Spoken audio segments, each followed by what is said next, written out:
What is going on, everyone, and welcome back to another Black Desert video. So today I want to talk about my routine on limited playtime and what I do in the game. So this is actually a pretty common question that I get often, and I usually do monthly update videos talking about this is what I do and this is what changed throughout the month. But a lot of people ask what I do if I have limited playtime, and I'm just gonna kind of run over a few things that I do and talk about it. So when I log into the game, there's either one of three things I'm doing: either grinding, gathering, or fishing. And so generally I pick one of the three if I, let's say, only have an hour or two to play that day. And generally those are the big activities that generally make a lot of silver. So pick one of those three. But throughout the week, generally to not burn myself out of the game, just like grind all day, I generally do the weeklies, and I kind of wanted to talk about what I do as well. So yeah, when I do gathering or life skilling, generally gathering has been the biggest push lately, just because alchemy stones are coming out or getting reworked next week, and it's supposed to be easier. So yeah, I've been doing that, collecting sharps for the materials and everything else. But then fishing, you know, something you just do overnight if you leave your game on.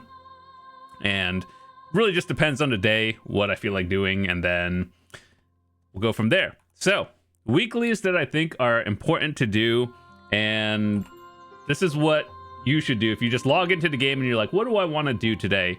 I'd recommend starting with all the events. Anything in your new tab, this is usually the events tab for whatever you're doing.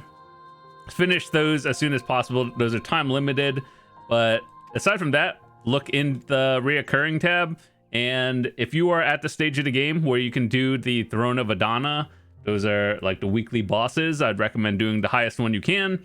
And aside from that, if you have a guild or a group that likes to do Ataraxian dungeons, they've made a change over the past, I think, couple of months, since the Calpheon Ball, where the Ataraxian dungeons, you used to be able to do them twice a week, right? Now they unified it and made it once a week. And so the biggest thing that you get out of this is like the chest, and it just gives a bunch of cron stones, and just do them once a week if you have a guild for that. So that's always good. Bunch of cron stones, memory fragments, and the other materials, which are a little bit less relevant, but plus like 600 or so cron stones a week just by doing that. Aside from that, once again, if you're at the stage in the game for Adania bosses, do the Purify ones, which are basically, let's say you could do Nymphomare, right? Like the weekly boss, you have enough gear for that one. Then you would be able to do up to like the Orbita kill quest. So for all of you who need end times and all that stuff, or the crystal, it's definitely something worth doing.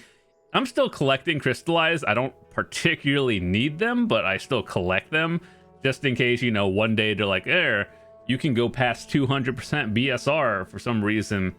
And yeah, I'm still collecting them just in case I still need them, even though I would say the Jinn crystals are probably the bottleneck of hard to get. So it's one of those, if you get it, you grind it out yourself. But yeah, just try to do all of them every week. Or the Therion one is a little bit different. I don't think this one has ever been worth it. I think most people can get, 60 bill faster than 1,000 primordial fragments to get the, the upgrade to your, what is this one? Is it to get the Sovereign or Adania armor? One of those two, but either way, you could probably grind enough silver to bypass that one. New players, someone still has to do the weeklies to get the infinite potion, so there are people that do these every week. I think if you were to do them, the Bloodless Oath one is probably pretty solid. That grind spot, no matter if you're a beginner or not, still gives a decent amount of silver plus a bunch of good loot. Dragon Fangs, not too bad. Renaros, it gets worse every year, but right now it's not too bad. Everything else just feels pretty bad. But aside from that, what other things do I do weekly?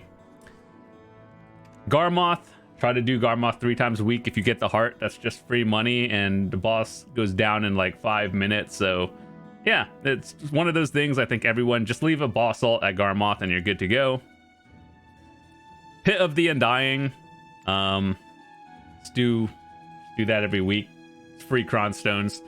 If you don't know, you can also get the insignia that you get from it. So let me show you.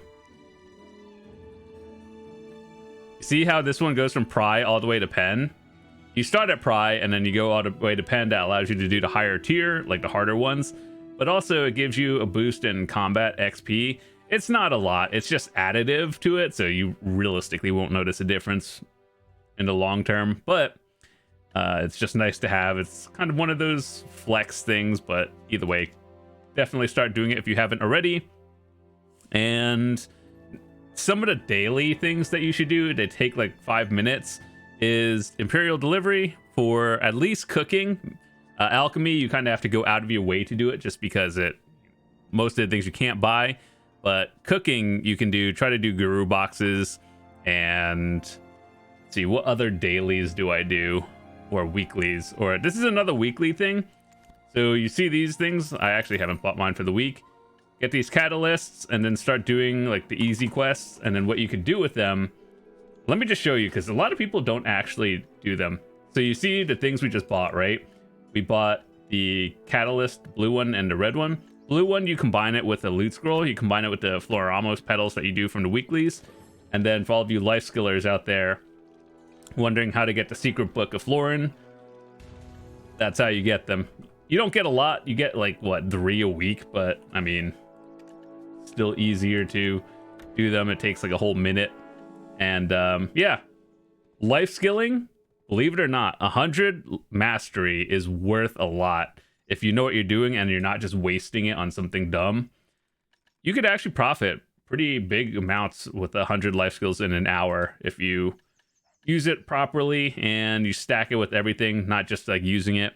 So yeah, I would value these pretty highly. And the way I calculate the value of this is, you know how when you have pre-owned or monos accessories, the jump from 100 life skill mastery, like 125 to 225, at the higher ends, when you're trying to push like 3,000 mastery and everything, that's like the silver. It would cost like a couple 100 billion.